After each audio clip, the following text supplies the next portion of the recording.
और आपका आज वीडियो में। स्वागत तो आज है। जो वीडियो हम देखने जा रहे हैं उसका टाइटल है जयशंकर जी का महाभारत और रामायण से लेसन। और ये वीडियो हमें सजेस्ट की है शरद ने, मतलब उन्होंने ऐसे ही वीडियो जो है वो हमें भेजी है। तो चलिए देख लेते हैं ये वीडियो।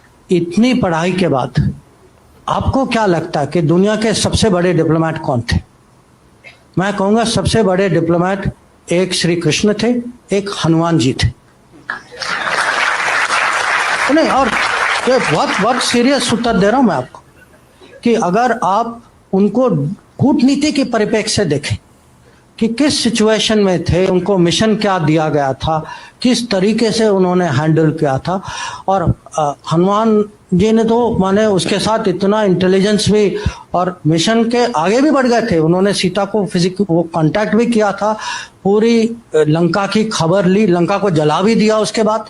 माने कैसे डिप्लोमेट निकले, माने ऑल पर्पस मल्टीपर्पज डिप्लोमेट।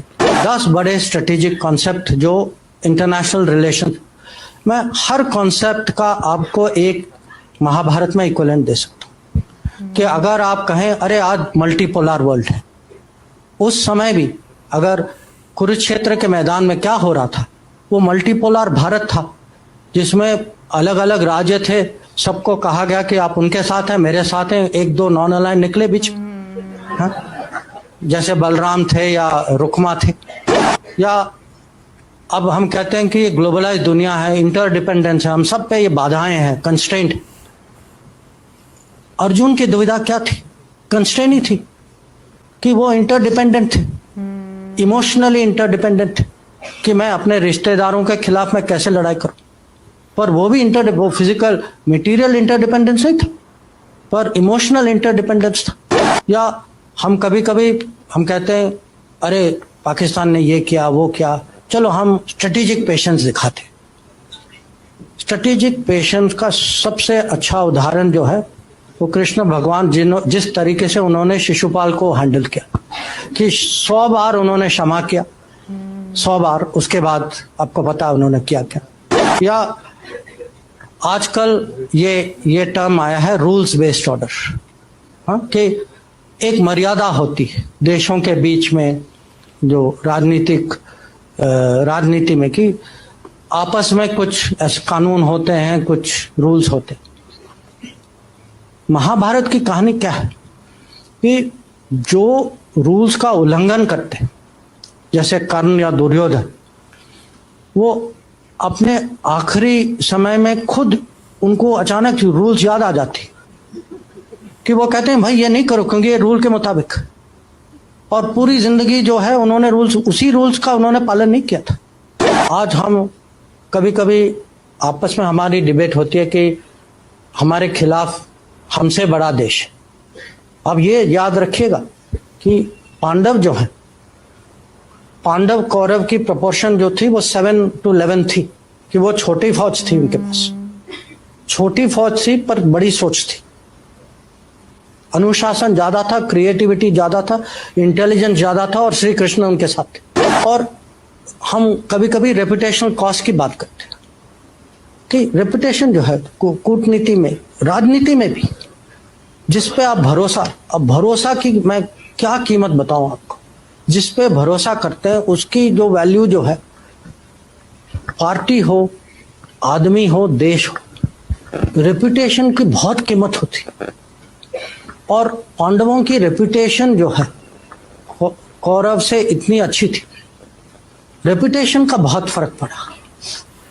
और कभी कभी ये भी है कि जो बड़े गोल, जो लार्जर गुड के लिए कभी लोगों को माने टैक्टिकल एडजस्टमेंट करना पड़ता है। और ये भी इसके बहुत उदाहरण जो युधिष्ठिर ने अश्वत्थामा के बारे में कहा, और स्ट्रेटेजिक डिसेप्शन, जो जब कृष्ण भगवान ने सूर्यस का एक किस्म से इल्यूजन क्रिएट किया तो जयद्रथ को लगा कि वो बच गए।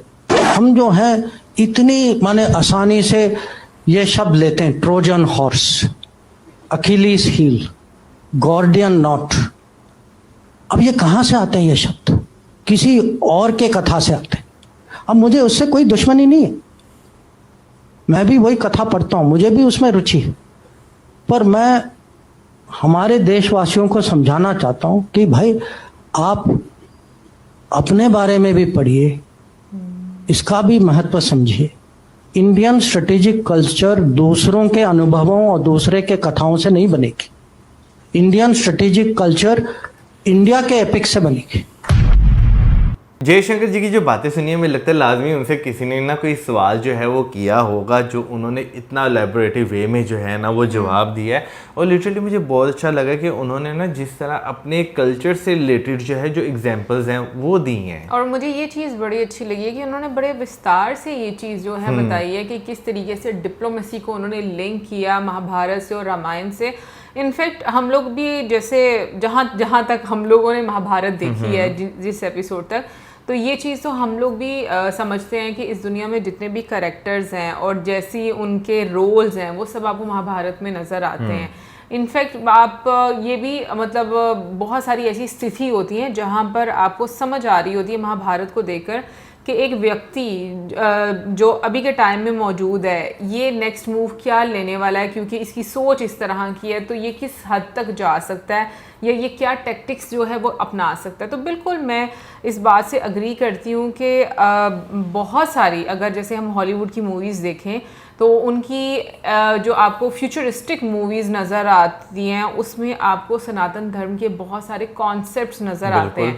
ये चीज़ें हमें नहीं पता था, इसका अनुभव भी हमें तब हुआ जब हम लोगों ने भी जो है वीडियोस देखना शुरू की, इंग्लिश मूवीज़ देखना फिर उसके साथ शुरू की, तो आइडिया हुआ कि भाई उससे पहले कॉन्सेप्ट नहीं मुझे समझ में आता था, टू बी वेरी ऑनेस्ट। उससे पहले मूवी इंग्लिश मूवीज़, हाँ वो जैसे एक मूवी होती थी और उसका मुझे कोई सर पैर उस तरह से नजर नहीं आ रहा था कि लॉजिकली मुझे समझ नहीं आ रहा था। और ये चीज़ फर्स्ट टाइम मैंने एक्सपीरियंस की थी डॉक्टर स्ट्रेंज में, जो जब ये हाँ मैंने भी वो मूवी देखी थी और उस टाइम के बाद मुझे एक एक चीज़ मल्टी यूनिवर्स का समझ आ रहा था। हाँ मल्टीवर्स, वो मल्टी यूनिवर्स ही है। तो उसका समझ में आ रहा था कॉन्सेप्ट। तो आप इंजॉय करते हो उस चीज़ को कि जब आपको लॉजिक पता हो कि इसके पीछे क्या स्टोरी है। तो बिल्कुल मुझे लगता है कि आपको अपने नॉलेज को पढ़ना चाहिए, उसको वैल्यू करना चाहिए।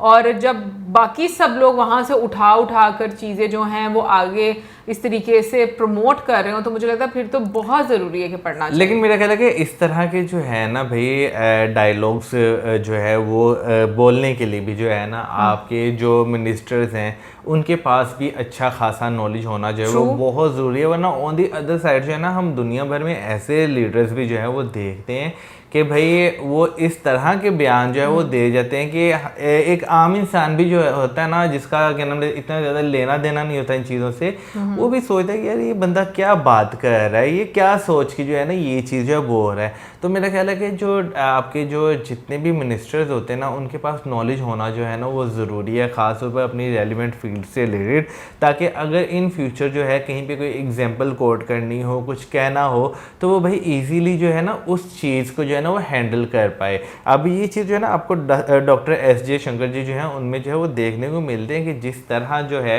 वो डिफरेंट हमने उनकी जो है वो देखें कि भाई आप उन्हें इन्वायरमेंट में बिठाते हैं तो उस इन्वायरमेंट के हिसाब से जो है वो जवाब देते हैं, वो उस जगह का जो एक इन्वायरमेंट ना उसे भांप लेते हैं। लाजमी तो उनका एक्सपीरियंस रहा है, उन्होंने दुनिया जहाँ की भाई मुल्क देखे हैं, डिफरेंट लोगों से जो है मिले हैं, तो उन्हें ये चीज़ मालूम है कि भाई अगले बंदे को जो है ना आपने किस तरह जवाब देना है। और पता क्या देखो मुझे पहले ना ऑनेस्टली बोलूँ लॉर्ड कृष्णा जी की जो स्थिति रहती है महाभारत में डिफरेंट सिचुएशन हम लोग देखते हैं, मुझे ना वो इतनी समझ नहीं आया करती थी पहले।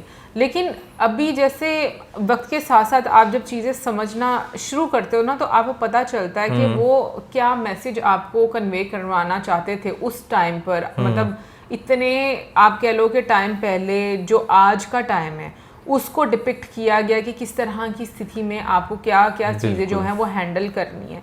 तो मैं ये बात बोलूँगी कि जिस तरह से उन्होंने अपने नेबर कंट्री को लेकर बात की, उन्होंने बाकी सारी जो सिचुएशंस हैं उनको लेकर बात की कि क्या क्या रोल होना चाहिए। और वैसे मैं इस चीज़ से बहुत ज़्यादा अग्री करती हूँ कि बहुत सारे लोग हमारे यहाँ पर आजकल के टाइम में ऐसे होते हैं जिनके रूल्स अपने लिए कुछ और हैं और दूसरों के लिए कुछ और हैं। जब उन पर आती है तो सारे रूल्स ख़त्म हो जाते हैं और जब दूसरों के लिए बात होती है ना तो उनके सारे रूल्स लागू हो जाते हैं। बिल्कुल। तो ये बहुत बड़ी प्रॉब्लम है मैं कहती हूँ, और ये बहुत छोटे लेवल से ये प्रॉब्लम जो है ना वो स्टार्ट है हमारी सोसाइटी में। ऐसे ही है। ओवरऑल काफ़ी अच्छी वीडियो थी। थैंक यू सो मच ये वीडियो सजेस्ट करने के लिए, और इसी के साथ वीडियो Like, करें subscribe, वीडियो share. पसंद गुड बाय।